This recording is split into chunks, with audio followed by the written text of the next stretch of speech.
All right, everyone. Welcome to another episode of Detroit's greatest podcast dedicated to Detroit sports, the Detroit Sports Podcast, the Doc and Jock Show. I am the Doc, John Macaroon, and joining me is a man who I also discovered falsified his resume. Cuz, how are you going to say that you're the greatest radio DJ and promoter of all time? I am not like these universities out here that are spending $30,000 to vet their candidates, but you got to be honest on these resumes that you send me, man. What's going on with you, cuz? That was my evil twin. It was my evil twin brother. He's a jerk. I don't know. I can't do anything about that. I'm sorry, bro. Cuz, can you believe in this day and age that people are actually still lying on their resumes to college universities? Well, here's what I don't understand is he's there to coach basketball. He's not there to teach inside the classroom. So what does it matter where he went to school? Does he not know X's and O's? Is he not going to make your program better? So what does it matter if he sat there and lied on his application? I understand it shows he's not the most trustworthy guy, but who cares? He's there to boost your basketball program up. Get that figured out. I think the number was the university spent like $30,000 to do some research on him, and it came back that, you know what? You lied, buddy. You lied. I hope. Why do universities jerk off $30,000 to sit there and vet candidates? The guy's going to be a basketball coach. You just roll out a ball and get him a hoop. It could be a rollaway hoop. Who cares? Anyways, my cousin Adam Straczynski is here live and in person. He is ready to rock and roll. He's been excited to do this podcast all week. As he said before, this is the highlight of his week. And as well, I can say the same thing for myself. I look forward to doing this podcast. We got a stacked show tonight. Hey, wait, real quick. I like how we've all of a sudden become the greatest Detroit sports podcast. I know, I just wanted to say that. I like that. I like that. No, let's just roll with that from now on. Let's roll with that from now on. I like that. Okay. On the show today, we are going to definitely hit on the NCAA tournament. Both Michigan and Michigan State have important games this Friday. We're going to touch on their matchups. U of M is playing Tennessee, and Michigan State is taking on Virginia. We are going to play a round of Jock Jams. I have some great questions lined up ready for the Jock to handle, and Adam always delivers, and we'll have a great sports discussion during Jock Jams. And finally, to end the show, we are going to talk about an article I read today in the Free Press. Drew Sharp, great columnist, one that I've read throughout my adolescence, and he's done a great job. And this article talks about kind of some concerns that we've been having with our GMs, especially Martin Mayhew and Dave Dombrowski, and the moves and things that they have said recently that have come out that have kind of been concerning. And Drew Sharp's article will look at it, explore it, and discuss some things that have been going on with these general managers here in Detroit. And then to end the show, we will do the finale of Opening Day Stories. Opening Day is right around the corner, Monday, March 31st. And Adam's been sharing, if you've been listening on the podcast, has been sharing some great stories. And he has one final story to end all stories. The best story of all time. You ready to kick this bad boy off, cuz? I can't wait. I just want to get to Opening Day Stories. So let's just do this. All right, here we go. All right, cuz, this Friday, U of M takes on Tennessee in the early game, I believe around 7:30, and Michigan State takes on Virginia around 10 o'clock tip-off. Key games in the Sweet 16. I think that U of M is going to have a tough time with Tennessee. U of M, I think, has an easier road to get to the Elite Eight than Michigan State. Virginia is the number 1 seed, but I'm looking forward to these games greatly. I think that these games are going to be close games on both fronts. I don't see either of the teams being able to pull away, and so get ready on Friday, because we're going to be clutching, because both teams are going to be going down to the wire versus opponents, and I'm looking forward to it. I really believe that U of M and MSU are going to advance from these games, but I think it's not going to be easy. Just early on, what are your thoughts on the U of M versus Tennessee matchup? First off, I think very similar to what you're thinking. I think both these teams are going to advance.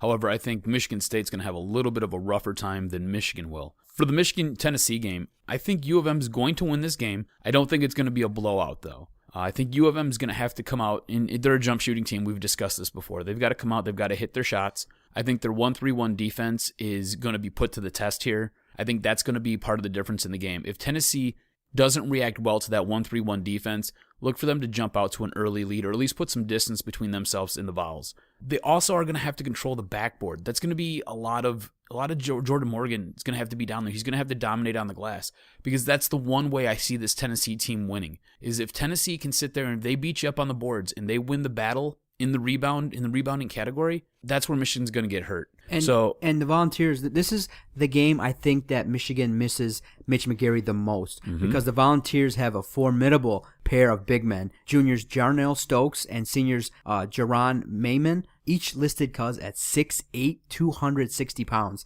So that means that they're going to be able probably to get a couple more second chance buckets. They're going to probably have a chance to get some more offensive possessions, get more looks at the basket, maybe more easy bunnies. So the thing that Michigan's going to have to do, obviously move the ball well, space the floor, and they're going to have to knock down their jump shots, because I don't think that they're going to be able to get to the hole all that often with those big men there. And so you're right. Jordan Morgan is going to be key, and they're going to have to make some clutch shots. And I think that Tennessee's defense is a little bit underrated. I think that they can put some pressure on Michigan and stop their, Michigan's going to have to put up some numbers in this game. And so Tennessee has a chance with the size advantage to do some damage. Yeah, I think the issue is going to be Tennessee's going to have to win the transition game in order to win this game. They're going to have to get the rebounds, and they're going to have to get the ball up the court quickly and score in transition, as well as get the second chance bucket. Like you said, get the bunnies. They're going to have to sit there, kind of pull Jordan Morgan out, and they're going to have to slip one of those big men down low. Michigan might have to sit there and have Jordan Morgan and Al Horford on the court at the same time. That might be the only way they can sit there and get past this team, because like you said, those are two large bodies down low. Michigan can somehow get one of those guys in foul trouble, they'll have a better shot to win this game. Now, you're thinking at this point that Michigan has a strong chance of advancing. Yes. I don't see Michigan falling to Tennessee. I see them beating Tennessee. I see them moving on to the Elite Eight to either take on Louisville or Kentucky. I personally want to see them take on Louisville because I want revenge for last year. So do you think that Michigan's defense has improved enough to make a statement versus Tennessee? Can they be consistent enough throughout a whole 60-minute game to help them advance? Because Michigan is an offensive team, and the thing that they've been lacking consistency in is defense. Are you happy with their progression from what you've seen the first two games? I think they're so hell-bent on winning this thing that it doesn't matter. It's whatever it takes to win the game. So if that means they've got to sit down, they've got to knock down a 3, they got to sit there, go inside and hit a 2, they've got to sit there and they've got to man up on defense, they're going to do it. I see them sitting there, and I see the 1-3-1 causing a lot of problems for Tennessee. I really see that being the difference in this game. It's going to be their defense. I really do believe it's going to be their defense, and I think they've improved enough. I think this team wants it so bad. It's whoever's hot right now. You're shooting the ball. Whatever you got to do on defense, just get the board, get the ball up the court, and let's do it. Let's just score. Let's get back on defense. Let's hustle. Let's pressure. I think that's where this team's at right now. I think this is the mentality of this team is kind of what you used to see with like those vintage MSU teams, where it's all for one and one for all. They're just going out there and they're going to do their thing, and whoever's the hot hand at that time, you're going to get the ball, you score. If you can't score, we're going to have somebody down low. We're going to have somebody bang the boards and try to get that, and then let's just reset it up. So I think this team has the correct mindset to handle this situation and move on and advance to the Elite Eight. After defeating Memphis in the last round, Virginia reached the Sweet 16 for the first time since 1995. For their efforts, they get to play one of the best teams in college basketball, winners of 5 straight, including wins over Wisconsin and Michigan. Michigan State is going to be formidable because you know that, we know that. But Virginia should not be overlooked by us fans and by Michigan State Spartans fans. I could see Virginia beating Michigan State and making a run because, look, they have a decent defense. Best defense in the NCAA right now. They've got size inside, 6'8" forwards, Akil Mitchell, Anthony Gill, 6'8" forwards, and they got Joe Harris and an offensive freshman point guard in London Parentis. So I personally would give the edge to MSU, but it's not going to be easy. Virginia is capable of making a run. If they get hot, they can play strong defense. Now, the advantages, guys out there, hope for Michigan State is that Dawson and Payne have carried them in the early rounds. And our best player, Gary Harris, still hasn't broken through yet. In the first game, Adrian Payne dropped 41 points. And in the last game, Dawson came through and hit some clutch shots.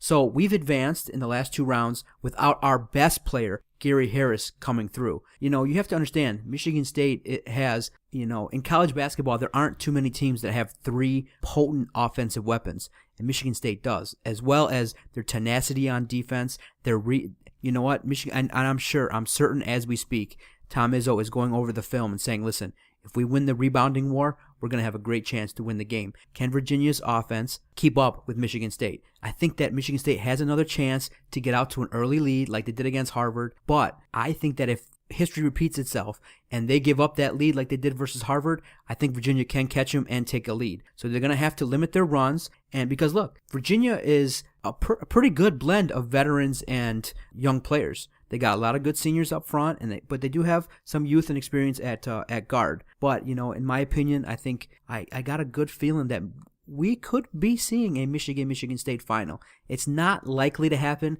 because I think Florida is dominant and they are playing like the number 1 overall seed, but the stars could align. And, I hate to say it, but if one of the teams is going to go out on Friday, it's likely to be Michigan State because Virginia, is coming off of, they're the only ACC team left in the tournament. They won the regular season. They won the ACC tournament. So they've proven that they belong there. And so I don't think that they're going to be, one of those teams that comes in is all nervous and all scared of Michigan State like some teams are.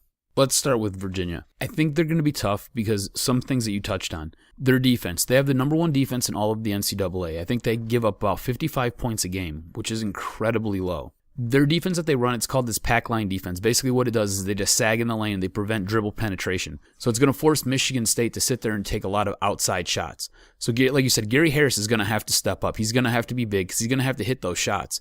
Adrian Payne's going to have to do the same because it's going to be difficult for them to sit there and try to dribble, try to cut to the basket, and try to get easy layups because of the way this defense is built and the way it's predicated. MSU's going to have to, you mentioned his name, Joe Harris. Joe Harris is their best offensive threat, and he runs so well off the ball.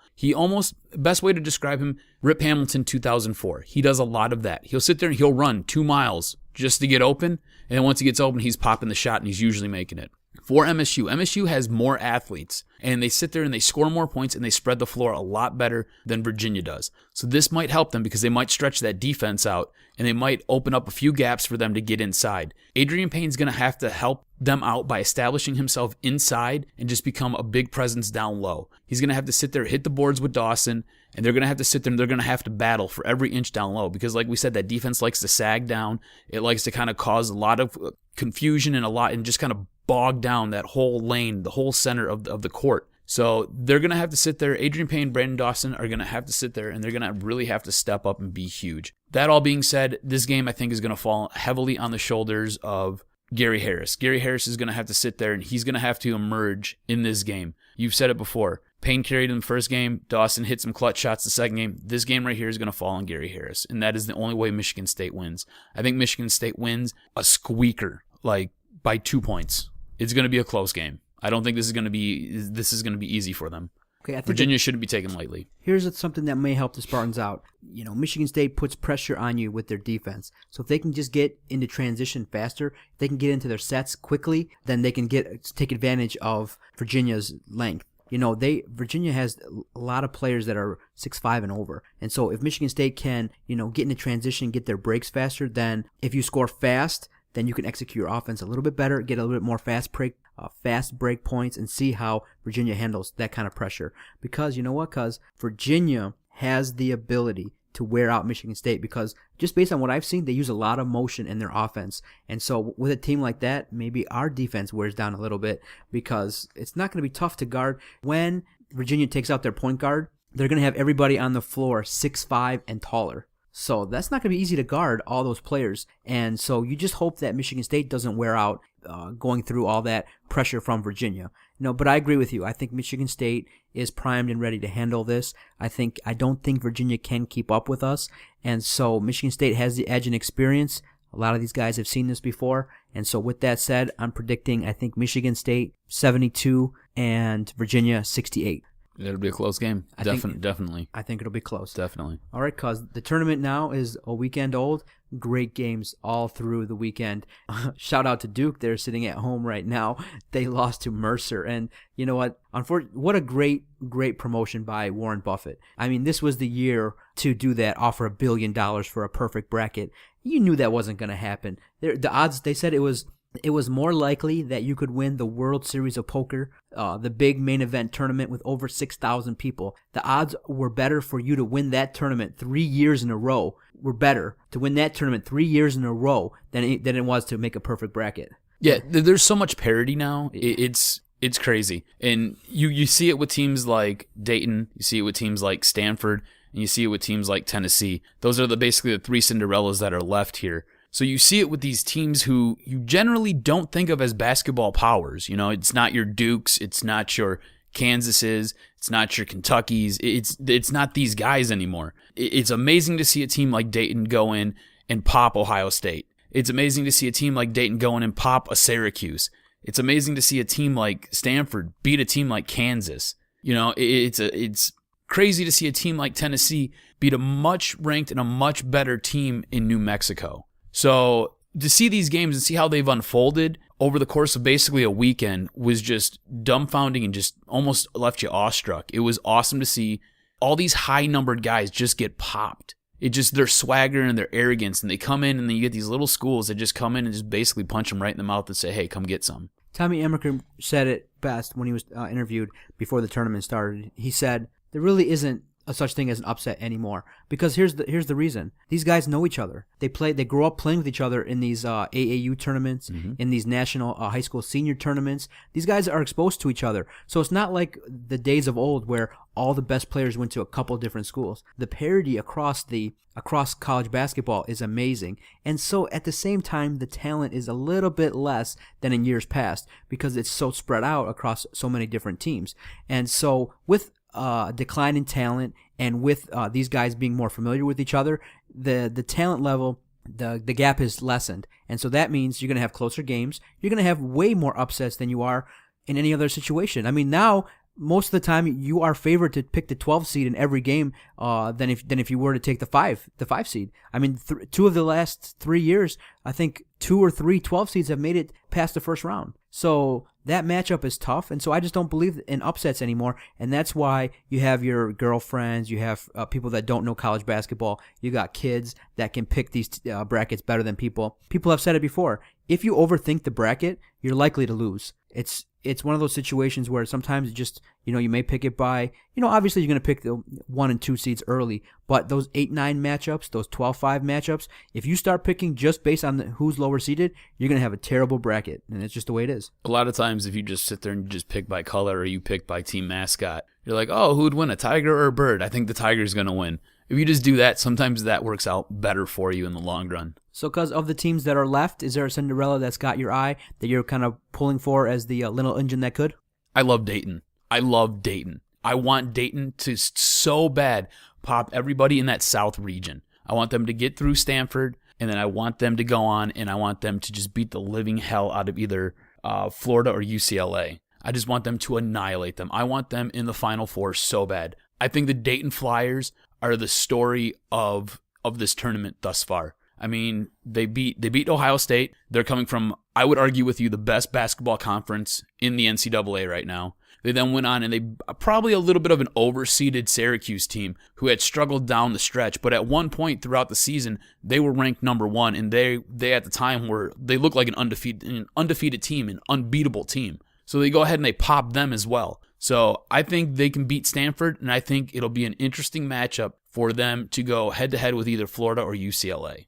Me too, because I'm also in love with Dayton, but I think that in the end, just looking at the matchup versus Stanford, they're going to lose out because Stanford has a great defense, and they unfortunately Dayton has a lot of their shots blocked. A stat that kind of popped out when I was looking at the matchup between Dayton and Stanford. Dayton has a lot of their shots blocked, and Stanford is ranked pretty high in terms of blocking shots. And so while Stanford's not a great offensive team, they have the ability with their talent to, I think, wear down Dayton, and I think the Cinderella story ends. I think, unfortunately, I got Stanford by at least 8 to 12 points beating Dayton. Sorry, cuz their run ends this week. Where does Stanford end up? Just looking at what I've written down, I had UCLA going to the Final Four, but Florida, cuz, is playing strong. They're playing like the number 1 seed. So if Stanford advances, if they don't get bit by Dayton, I would have them going on to lose to UCLA or Florida. I think the Cinderellas end there, and you got Louisville and Kentucky, and you got the traditional powerhouses that take over. I don't think there's going to be a Cinderella team in the Final Four, not this year. We'll have to wait and see. Thursday, Friday, Saturday, Sunday. You think if Dayton, it's going to be awesome. If Dayton pushes past Stanford, they can give UCLA or Florida a run for their money? I think they can cause headaches. That's the best way I can put it. I don't know if they have enough depth and if they're a strong enough team to defeat a Florida. I would like them to. It'd be great to have an 11 seed make it to the Final Four, especially a team like Dayton.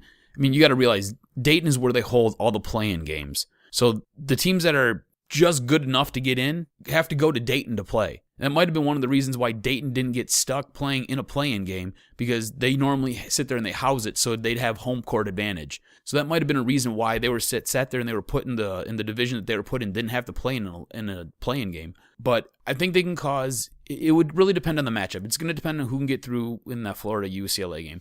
I think they could give UCLA a much more difficult time than Florida. Florida is playing crazy good basketball right now. The only thing Dayton's weakness is they're pretty much undersized. So they're one of those teams that kind of cross half court, run their offensive sets. They will pass the ball out for threes. I don't like perimeter shooting teams in general. I like teams that are built inside out. If they get hot, then you can do some damage. If you have a good point guard, you have a good shooting guard, and you have a strong forward who can sit there and hit outside shots, you generally are going to advance very deep in the tournament for whatever reason. It's just how it always plays out. Okay, I look forward to this weekend. It's going to be come down. After Sunday, we will have our Final Four, and next week we can break down the teams in the Final Four, and hopefully Michigan State and Michigan are in it. That would be great. Coming up after the break, we are going to play a round of Jock Jams. Stay tuned.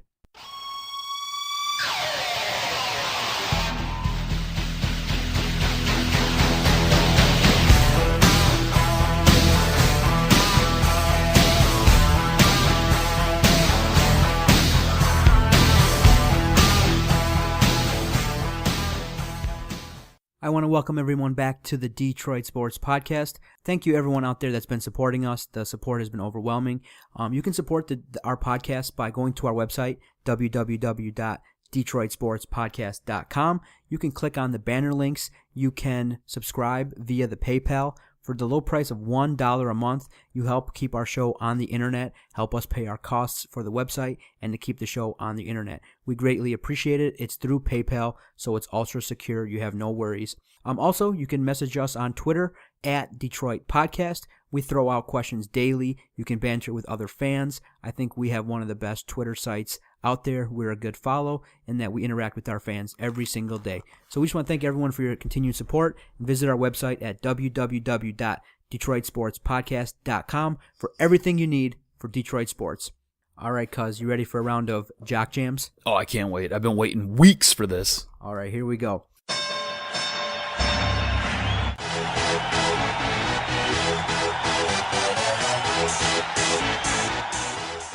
Mark Cuban at it again. You know, if you stick a microphone in Mark Cuban's face, he's going to give you something good. And so this time around, he said that he feels that in 10 years, the NFL will not be anywhere near as popular as it is now and could disintegrate because they are slowly creeping toward a daily game schedule. He kind of feels that the NFL is being overexposed by putting on so many games during the week, like Thursday, Saturday, Sunday. And he feels that, I'll read you the quote. He says he's predicting that the NFL is 10 years away from implosion. What are your thoughts on his comments? And based on what you've seen now this offseason, is the NFL overexposed? Are they playing too many games during the week?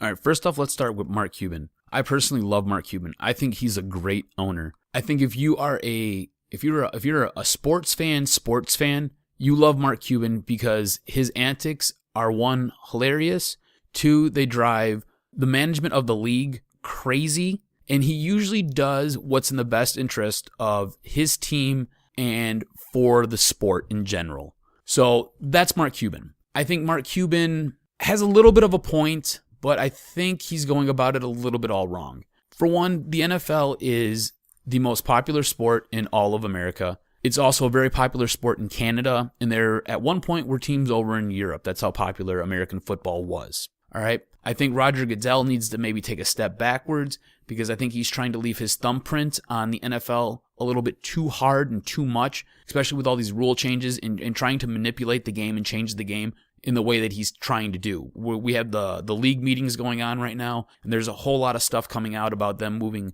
field goals back, trying to go from a 16 to an 18 game season. There's a whole lot going on. I really think that he has a giant ego, and he might need to check his ego because I really think he's trying to compete with one of the greatest commissioners of all time, Paul Tagliabue. So I don't foresee it imploding, but I do see what he's saying where he says that they play so many games in a week now. I think that Thursday night game has really screwed up a lot of teams, and I think that's part of the reason you see so many injuries now. These guys, people have to understand out there, a football game, these guys go through basically 60 car crashes in one game. So imagine being in a 45-mile-an-hour car crash 65 times in the course of maybe 3 hours. That's what these players are experiencing. So then you want them to hurry up. If they play that game on Sunday, you want them to get back, or even they play that game on Monday, you want them to get ready by Thursday to play a game? They're not having enough time to sit there and allow their bodies to recuperate. So when you sit there and you make it so that they don't have to wear pads during the regular season when you're going through OTAs,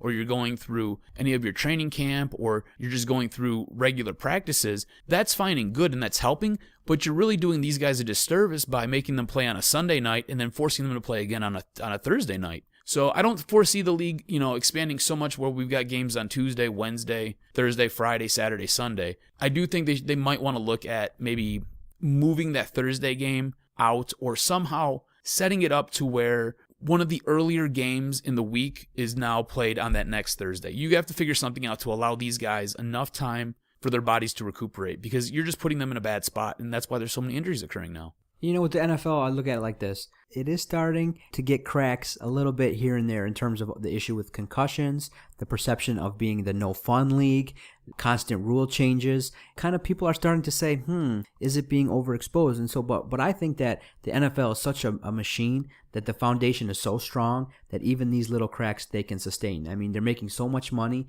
that even if they make these changes, I think the fan base is so dedicated and so loyal. And their advantage is there's only 16 games a week, 16 games a season. So you have that hunger. But yeah, they could do without some of these schedules. I just think that maybe they should cut out the Saturday game, leave the Thursday game, and just cut out the Saturday game. And that way you don't have so many games. You still have the chance to miss the sport after Thursday. Because, after Thursday, most of the time I don't watch it. And so the Thursday game, a lot of people in the country don't watch anyway.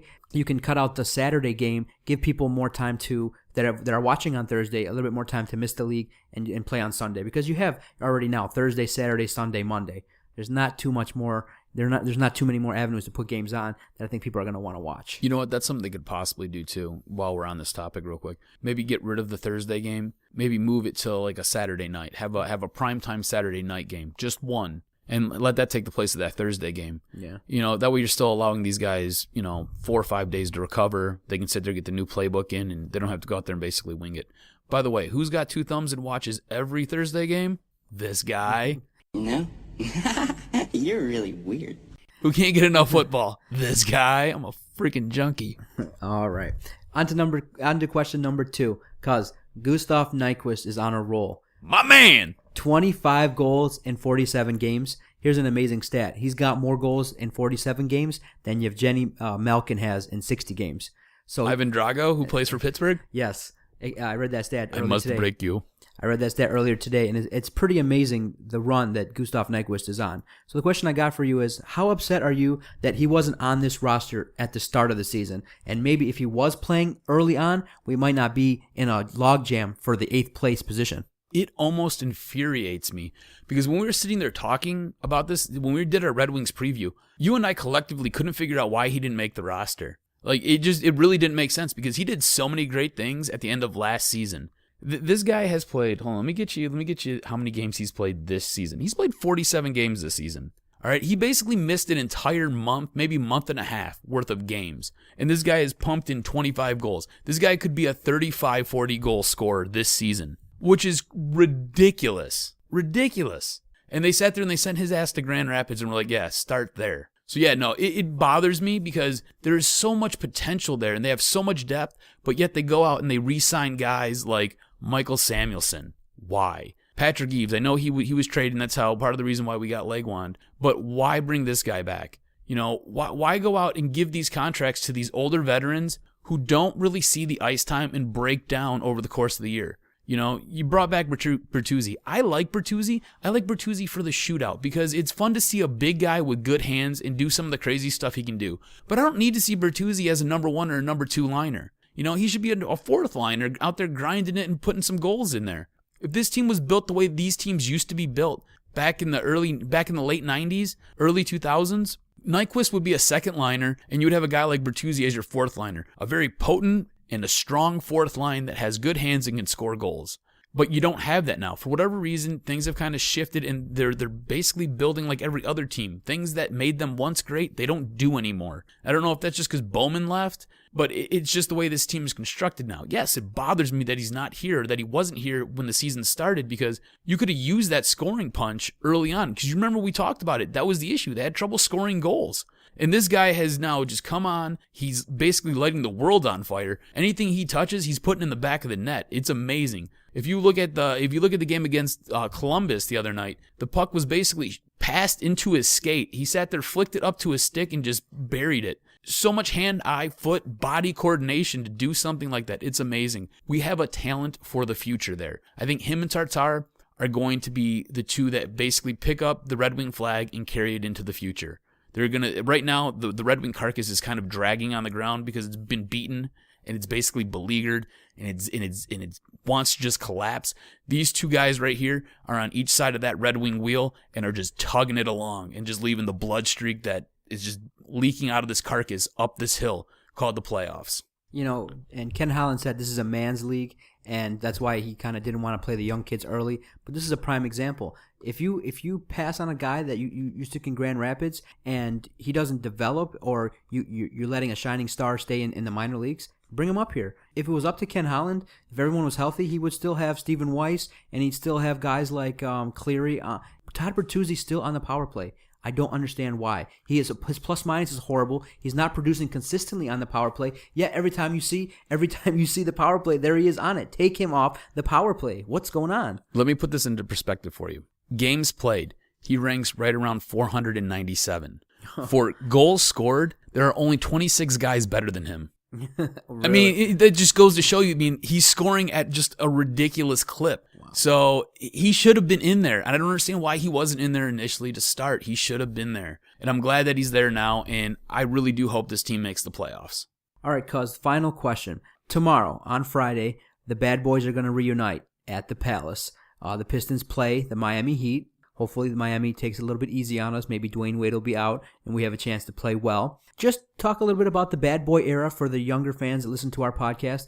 Talk about your thoughts about the, Isaiah Thomas, Joe Dumars, Vinnie Johnson. What do you recall from that era? What do you think their legacy was? And what do you think about the Detroit Bad Boy Pistons from the 89-90 season? First off, do we know if Rodman's going to be there? No, he's not. I did speak on that. Is he going to be drunk somewhere, maybe in North Korea? Dennis Rodman will not be there, unfortunately. That's a shame. It is a shame because, he really was an integral part of that team. He was. With the rebounds, but it's just kind of one of those things where he hasn't 100% embraced the family of the Pistons. He went out to Hollywood and kind of has embraced that lifestyle. And so he comes back every once in a while, but it's not like one of those things where you can say, okay, if there's a reunion, he'll be there. There's a story there, and maybe one day we'll kind of delve into it, but there's a story there, and it's there's hurt feelings there. Oh, okay. So maybe one day we'll delve into it. But for people who don't, I guess, remember the Bad Boys or don't necessarily remember that era of basketball, or even those who do remember it, the best part about that era of basketball is it was nasty. They played hard. They played physical. They would punch your mother in the face and take the basketball and then slam it down your throat. It was awesome to watch. On top of it, this specific team, these Detroit Pistons, were so deep. You had guys like Isaiah Thomas, Joe Dumars. You had Bill Laimbeer. You had guys like Dennis Rodman, John Sally. You had Vinnie Johnson coming off the bench and just setting the world on fire. They called him the microwave for a reason because he would get hot in seconds. You just start pumping the ball in there. The team was so deep and so well built. It was, on top of it, you had Chuck Daly orchestrating it all, who was a great coach and was a coach who basically knew when it was his time to kind of go, just kind of fade into the background. Because a lot of times these coaches will just hang out and linger and linger and linger, and the players just stop listening. They don't care anymore. He knew when it was time to go. He knew when he had to leave. On top of it, this is when Jordan basically cemented who he was. And it was through these rivalries with this core of Pistons who will be celebrated. The reason for the Jordan rules were because of the Pistons. The Pistons basically sat there and just annihilated guys. You'd be cutting to the basket. It wouldn't be unheard of to see Bill Laimbeer come in from the wing and basically forearm shiver you to the ground. And while you laid there, he stood over you, laughed at you. I mean, there used to be fights. I mean, you can go on YouTube and Hamtramck's own Rudy Tomjanovich, he basically had to have his face reconstructed because it got blew in. So, I mean, you just go Google it. It was horrific. I mean, it was like street basketball on an NBA court. And these guys epitomized it, and these guys would break your back physically and figuratively and would just run amok. And they were so much fun to watch. Guys like Dennis Rodman, I loved Dennis Rodman as a kid because he was just the best thing on defense. I mean, he would block shots, he would grab rebounds. He wouldn't really do a whole lot on the offensive end, but the guy was amazing on the defensive end, and he was fun to watch. A lot of fun to watch. They had characters, they had personality, they were mean, they were nasty, they embraced it, they knew what they were. And they didn't care that you knew what they were. They said, F you, come get some. And that's what I remember about the Bad Boy Pistons. I loved watching them. Now, I wish we had Bad Boy Pistons now. Now we've got guys who like to sit there and chuck the rock from half court. Exactly. And the reason why I asked you this question, because I wanted to hear some positive news from the Pistons. We haven't really talked about them on the podcast. The stories about them are pretty negative. They're not, because they could be like 8 games under 500 and be in it for the 8th playoff position. They're nowhere close. And for those of you that say, okay, well, we should have fired Maurice Cheeks, I think we're like 5-14 without him. John Lawyer is, Tom Gores came out and said he's doing a great job. Well, the results don't indicate that. He keeps saying that the talent is better than what it's showing. Well, really, is it? I don't think so. I just think that Tom Gores is starting to show he may not know all that much, and Joe Dumars' days may be numbered. Quick yes or no: does Joe Dumars get booed when he comes out? Probably. He really shouldn't for what he's being honored for. He should be booed for his GM duties that he's done, but for what he's being honored for, he should not. After the break, we're going to hit on this Drew Sharp article that came out today discussing the Tigers and Lions GM and kind of their funky moves that they've been making the last couple days. So stay with us, and we'll be right back.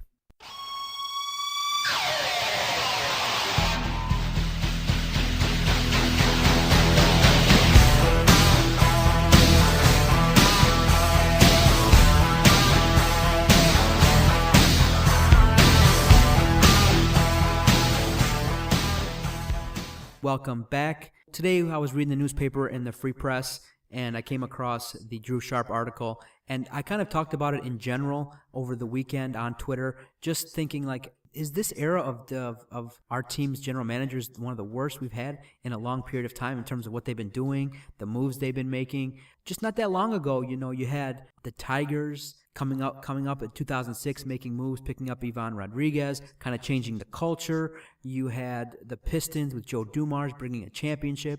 You had Ken Holland, who brought several Stanley Cups, 4 Stanley Cups to Detroit.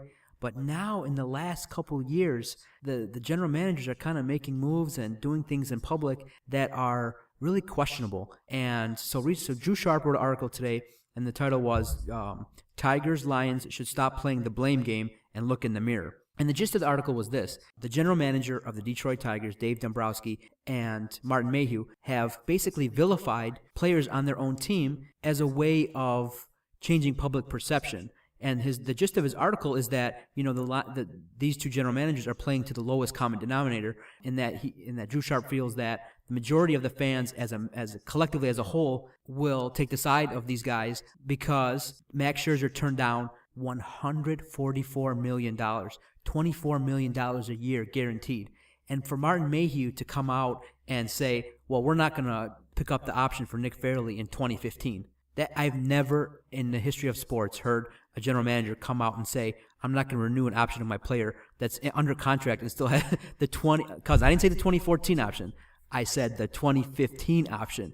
That's unheard of. And Dave Dombrowski is not known for coming out in public and slamming his players. So by coming out and saying to the public, hey, Max Scherzer turned down guaranteed $24 million, you're basically switching the perception of the fans to Max Scherzer. He may be booed on opening day. And so Drew Sharp says that that's wrong and that the general manager should not have done that. What we should stay focused on, and I believe I agree 100% with the article, is that we should focus on their moves. And not only these two general managers, but the other two as well. I just kind of think right now the general managers in the area are underperforming and are doing some things that are not really typical. I think the safest out of all of them is Ken Holland. But moving back to what the article had said, I totally agree with Drew Sharp. What Dave Dombrowski did was so un-Tiger-like. Yeah. It really didn't make any sense. Like, I was really shocked when when that message came out that Max had turned down the deal, because normally what they'll do is they'll sit there and they do a very good job of conducting themselves. They're one of those organizations that you can point to and you say they carry themselves well, they conduct themselves appropriately, they do all the right things.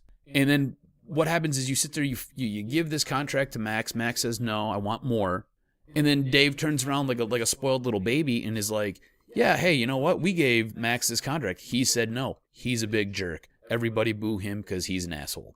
Okay, you just don't do things like that. It's for one, it's childish. Two, it's petulant. And three, you look like you look bad. Like, you look bad. And that's one thing that you can't really say about Dave Dombrowski and what he's done in his tenure here. He looks bad, and it just comes off wrong. This rubs players the wrong way. It rubs fans the wrong way. It rubs the media. It rubs everybody the wrong way. It looks stupid. And on top of it, you make the organization look bad. He really looks like he had hurt feelings. Like he was like an upset girlfriend, is what he really looks like. And then when you move on to Martin Mayhew, I have no idea what Mayhew's doing. Are you trying to motivate Nick Fairley? Is that what you're trying to do? I mean, we've talked about it before. Nick Fairley has kind of underperformed, or he leaves.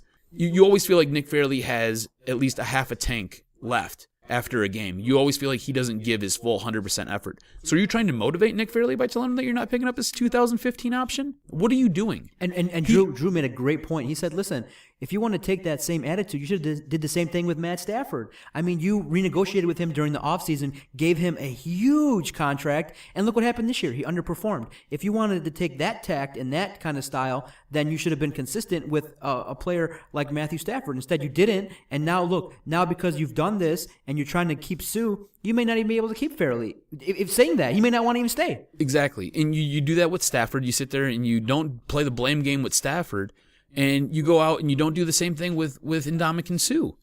How do you pick and choose how you're going to sit there and discipline players? Shouldn't it be a flat line for all? I mean, I know that's not the case, but in these situations, it really should be, because you come off as an organization, again, looking poorly. So both these general managers have both made two huge missteps, in my opinion.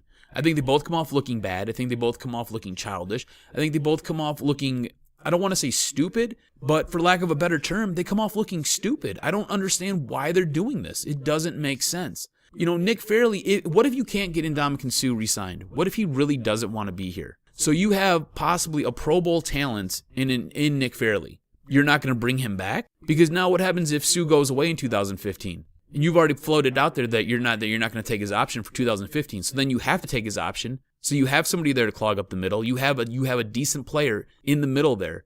What you look even more ignorant. So why would you do that? You can say those things next year. Yeah, we're not gonna take Fairley's contract extension. We're just gonna kind of release him. We're gonna let him go. It's better for both parties right now. Maybe we'll try to we'll come back to this. Maybe we'll try to negotiate a contract later. That's fine. You don't have to take his option then, but you sure as hell don't need to talk about it now. What are you doing? And I think with Dave Dombrowski, I just think that he might have been insulted by the fact that, we offered him $24 million a year and he turned it down. But for those out there that are upset with Max Scherzer's prerogative, exactly. though. All right, you have to put yourself. I know we all on some level have a tiny bit of envy that these players are cashing checks weekly than some of us will make in years on end for our work. But you have to put yourself in Max Scherzer's position. He knows, and his agent knows. His agent, Scott Boras, this is not his first rodeo. What did you think, that he was just going to be like, oh, we take the offer off the table, oh, we got to sign it? No, Max Scherzer is coming off a Cy Young winning performance. There are going to be other teams that are going to throw a huge amount of money. And now the standard has been set. Clayton Kershaw earned over $30 million a season. So you don't think that Max Scherzer and his agent are aware of the numbers? They are more than aware, and there are teams like the Mets, the Yankees, the Dodgers, maybe Kansas City in our own division, that will throw money out there. Baseball is not poor. These owners are raking in money. They have a lot of money to spend. And and in the article, the point was written. Drew Sharp writes, and I quote, "The Tigers are hypocrites. They've been one of the biggest contributors to baseball's contractual insanity." And so what that means, they're generally a top 5 spending team. So how are you going to tell me that New York, Boston, or LA, the Dodgers that is, won't go out there and they won't break the bank for Max Scherzer? Because I guarantee you they will. Okay. Now, Justin Verlander is in the midst of a long-term contract, right? Right. Okay. If I'm already set making $25 million, in my opinion, I'm not going to care if my teammate is going to break the bank at 30. He's already secure. Justin Verlander's got like what, $180-190 million contract. It's huge. It's massive. It could be larger. On the top of my head, these numbers are making me very, very jealous. But Justin Verlander's making 25 I think $0.4 million a season, and so people are like, it's going up to 28. Yeah, and so people are like, oh, you can't pay Scherzer more than Verlander. What are you talking about? Verlander's all set. He's earned his money. I don't think as a good teammate you would be jealous if you've already got a 7-year super large contract. And what does it matter what Pay one Scherzer. guy? Yeah, Pay Scherzer. What does it matter what one guy makes? Who cares? It's what the market dictates at that time. Yeah, no, I don't agree with paying Scherzer now if he's looking for 7 to 8 years. That's ridiculous. I think his fair contract should be 6 years, 180. 219.5 is Verlander's. Yeah, I think that you could legitimately pay him. Maybe if you don't want to do 6 years. I don't know if a club's going to pay him that much money. Here's the thing. That length of a Here's the thing. contract. As a philosophy, and I think you're on the same page with me, and I think this is what you're getting at. As a philosophy, especially with pitchers, you could offer a guy like Cabrera 9 years. That's fine. But as a philosophy for pitchers, because there's so much damage and there's so much trauma done to the arm after every pitch, Right. Generally shorter contracts are better because it protects the organization. So I think that's what you're going at there. And I agree with you. I think that you offer him a 5-6 year extension that puts him, he's making 15 now. He gets bumped up to 25 next year. And if you want to, you can even finagle the numbers where he's making 27 for the next 2-3 years, and then it drops down to maybe 18, 19 the later half of his career. But the guy's never closed out a game yet. He doesn't have any complete games. He doesn't have any no-hitters. He's a talent. He is great. If he wants to be 1A, he's going to have to really prove something this year, because right now he's 1B to Verlander. And I don't think there's anything wrong with that. I understand egos play a large part with these guys, and all these guys are fueled off ego. It's how much better am I than you in my competition. You have to have that mentality, and that's fine. But he's going to really have to bring it this year to justify turning down that money. He's going to really have to bring it to get the money that he wants, or at least come close, have a season like he had last year. He doesn't have to necessarily win the Cy Young, but it's got to be, number-wise, it has to figure to be about the same that he had last year. And like I said, Boston will pay for him. The Yankees will pay for him. I mean, the Yankees prove it time and time again. They have the deepest pockets. It's ridiculous. The Dodgers will pay for him. I mean, you've seen what they did with Kershaw. I mean, they basically took they took Bank of America and they built it in his living room and said, here, whatever you want, dude. You have the keys to the vault. Do it. So he has every right to turn it down. By him doing that, though, he's going to have to bring it this year, and he's going to really have to prove it. And I think Dave Dombrowski looks silly by doing that. He looks like a child. And that's why I really want to talk about this. As a general manager, it's like a great game of chess. You have to kind of understand a little bit 1 or 2 moves ahead. And so I think in the past, our general managers did a better job of maybe keeping things under wraps, maybe not giving up so much information. But now I think that in this situation, Dave Dombrowski, to make the right chess move, may have to trade Scherzer before the trade deadline. Because now look, if he was thinking 1 to 2 moves ahead, if he was playing chess the right way, you keep Fister, you trade Scherzer. Because obviously you have, in the baseball sense, you have your ace. There aren't too many teams that are paying $50 million to 2 pitchers. Right. You don't see that. There's not really 2 teams that have 2 aces. Exactly. And so now what you do, you still have a chance this year to bring in talent. Mm-hmm. Because right now you're getting old quickly. Across the infield, across the outfield, you are getting old. It's not necessarily getting old; it's just getting injured. Yeah, these guys can't. These guys aren't healthy. Going into opening day, it might be the B squad out there because everybody is hurt and banged up. So I think the move may be to, understand that he's going to want to break the bank. We know this. I know this. You know this. Make the move. And I think he's going to have to trade Scherzer, and you can get a good young prospect, a proven player, and a prospect. And maybe a 4th or 5th starter, and I'd make the deal. What I don't understand is why isn't there more outcry? And I've been kind of, I feel like I've been a one-man just raging machine against Dave Dombrowski, because I bring it up a couple times. Last week or 2 weeks ago when we had Andrew on from Outside Pitch MLB, I asked him how he felt that Dave Dombrowski did, and he was like, I thought he did very well. I thought the Tigers have had a very good offseason. And I'm sitting there scratching my head. They've had a horrible offseason. And it's not just the Fister trade, which has come back to bite them in the ass. Because now they need guys, and they don't really have any commodities that they can trade away. And now you're stuck in a position with Scherzer, like you said. Why would you trade Fister? Because I could make a real good case for a lineup of Verlander, Sanchez, Fister, Porcello, Smiley. That sounds like a really good lineup to me. A better lineup is Verlander, Scherzer, Sanchez, Pfister, and Smiley. I hate Porcello, but that's just me. But I don't understand what Dave Dombrowski has been doing this year. It doesn't make any sense. You have these injuries with Iglesias. You have this injury with Dirks. I mean, you have nothing there because Rajai Davis just isn't going to get the job done. So now you have to go and you sit there and you basically traded for 2 shortstops. Why would you trade on a Friday for a shortstop and then come back on a Monday and trade for another shortstop? What are you doing? I mean, it was cool that you turned Lombardozzi, who basically was like a pylon with a mid out there. It was cool that you could take him and turn him into something that might be a little bit better. But why? Why would you sit there and why would you make 2 trades for a shortstop then? What are you doing? His most recent trade activities and his most recent offseason activities have left me scratching my head and just wondering what is really going on here. And does he feel pressure? Is there really this much pressure to win now? Is that what the issue is? Is that why there seems to be these sporadic moves and these sporadic changes? You know what it might be? It might be the first time that his budget might be a little bit tighter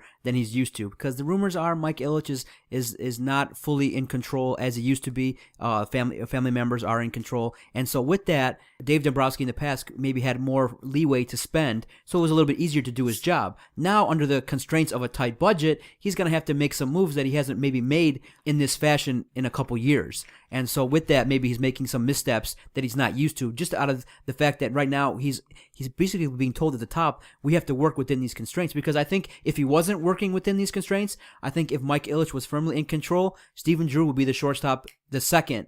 The day after Iglesias goes down, I think Stephen Drew is here. Now, they may be trying to wait and trying to get him a little bit cheaper, but his price is pretty much fixed. Another Scott Boras client, I believe, is going to try and make some more money. But I think if he wasn't under that constraint, I think Stephen Drew would be a Tiger. And so I think maybe the missteps are due to changes in the organization and working with that, and also now facing the pressure of a media that's maybe questioning him a little bit more than they used to. And that's why I like the subject in that, it's very fair to bring these points up. I think that we, as the masses, as the fans in Detroit, we do care, and we are watching what's going on. And we don't just blindly say, okay, we agree with Dombrowski because he took us to the World Series. We haven't won. And so, the seat's getting hot. And I think as each day goes by, the seat's getting warmer.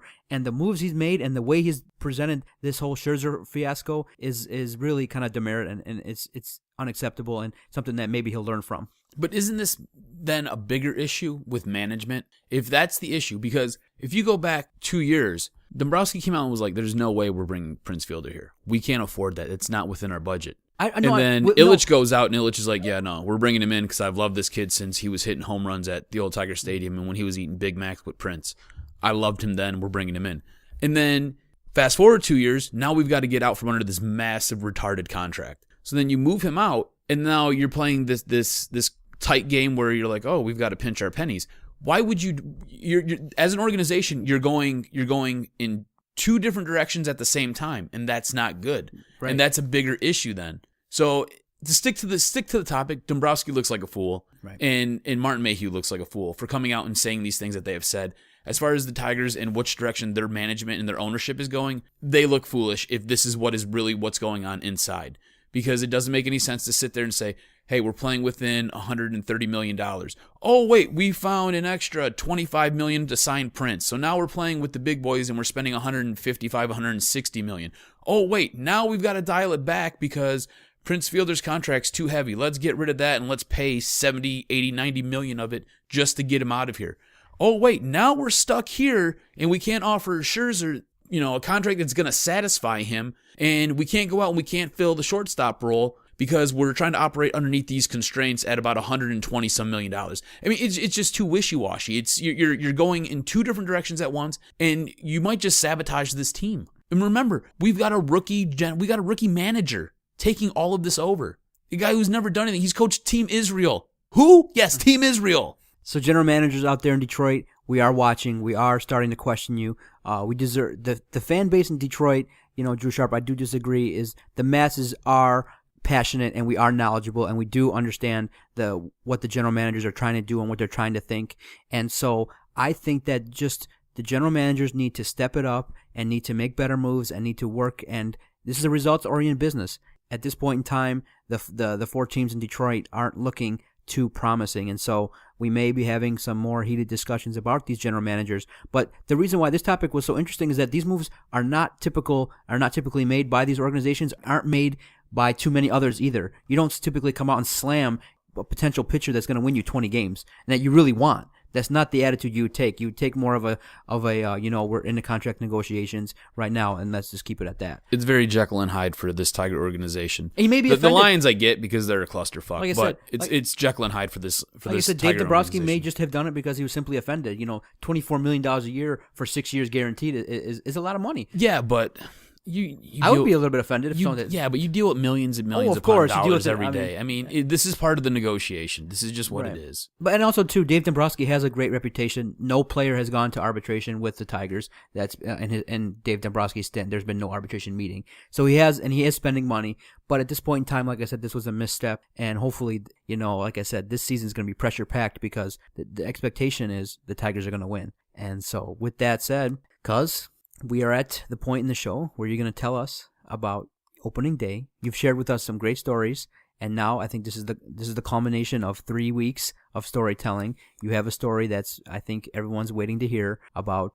But strip clubs. Okay. Of course, it always ends with a strip club. Okay. So this story starts off like the other 3 weeks, lots of drinking and lots of just meandering downtown and just doing whatever. Pack it in, and we head over to the titty bar, and we get there, we get your little spot. Mind you, we just this year we went in just deep. I think we had 4 or 5 girls with us. We had, I think, 9 guys with us. When we got there, we all kind of separated. The girls went and sat on the side of the stage. The guys sat at the front of the stage. A few other guys sat at a table off to the side there because there were just so many of us. So we go in, we buy a couple buckets of beer, and there's 3 of us sitting up at the front of the stage. There's me, there's my buddy Jeff, and then there's my cousin Jeff. So we're sitting up at the stage, and we got our dollar bills out, and we're having a good time. And there's this older stripper. When I say older, I mean she's not like 100, but she's been rode hard and put away wet numerous times. Like, she looks a little bit weathered. She's still got a nice body. She's still tight. She's still firm, except in one spot. And how do I know that she's not tight and firm down there?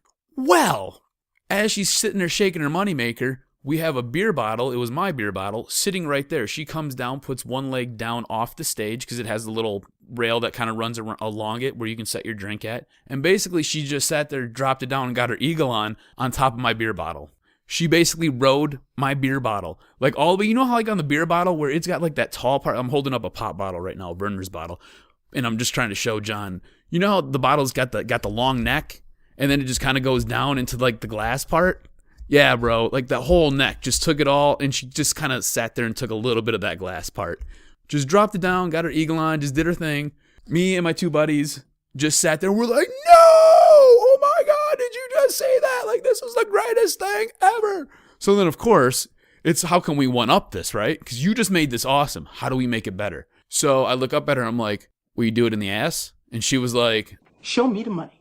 That happens in the back. And I was like, I'll give you a 5 if you do it right here on stage. And she was like, you got to do it in the back. And I was like, whew. So later on that evening, not to put Cousin Jeff out there, but Cousin Jeff goes and does his damn thing in the back. I don't know what all happened, but he got a dance from her, which was really, really cool for him. Anyways, after she gets off the stage, this other girl comes up. And this other girl's sitting there talking. She's like, hi, you guys having a good time? Like, we weren't really into her at all. But that beer bottle is sitting there because nobody's drinking that thing because you have no idea where that cooter's been. This girl grabs that beer bottle, takes 3 swigs out of it, and just owns it. And we just sit there and we just sat back and we're like, yep, just topped it. Just topped it. How does it get better than that? Just topped it, bro. Just topped it. Greatest opening day ever. Stripper sits there, drops it down, get the eagle on top of my Coors Light bottle. Another stripper comes out and basically just all up in her mouth. All up in your mouth. Oh, man. All right, cuz. So, have you... Epic! Epic. I can't wait for the 31st, bro. I'm so pumped. Have you got your plan set for the 31st, cuz? I'm still working out some of the finer details. I've got Captain John. He's got this giant like trailer. Like, it's basically like a mobile house. Like, it's not even like a mobile home. It's like a legit house. Like, this thing is huge. So he's gonna be down there. I got to figure out what he's doing because we might end up tailgating with him. Otherwise, my buddy's got a spot with some attendant who's running it. He knows the guy. So we're going to either tailgate there or we're going to tailgate with Captain John. And then it's just the same routine, bro. You sit there, you drink, you walk through the city, you end up at State Theater. From State Theater, you end up at the Titty Bar. And hopefully we get some awesome action, like girls dropping it down, getting their eagle on. Everyone be safe out there. Don't drink and drive. Have a good time. Opening day is upon us. I can't wait to see what goes down. Hopefully the Tigers have a good start to the season. They're playing Kansas City, and it'll be a good test early on. Justin Verlander's getting the start. It's going to be a great opening day. Please let the weather be different than it was today. I mean, I can't take snow at the end of March. It's supposed ridiculous. To be 54 and sunny. Okay, that's good. That's good to hear. Your first weather report from the Doc and Jock Show. 54 and sunny for opening day. Enjoy your time. Drink responsibly. Be safe. I can't wait to hear the stories. All right, cuz. Another great podcast. Oh, I love doing these. The time goes by so fast. One day we can kick this up to like 2 hours, 3 hours. One day. Hopefully it comes down the fact we get to do this for a little bit more. But our time is up for this podcast. For the Jock, Adam Strozinski. I am the Doc, John Macaroon. This has been the Doc and Jock Sports Show on the Detroit Sports Podcast. See y'all later. Go Tigers and slutty girls. Man, I wanted to thank you for the dick pic earlier today. I think it was a monster hog, too. My man! Will you do it in the ass? Show me the money. No! Oh my God, did you just say that? Like this was the greatest thing ever!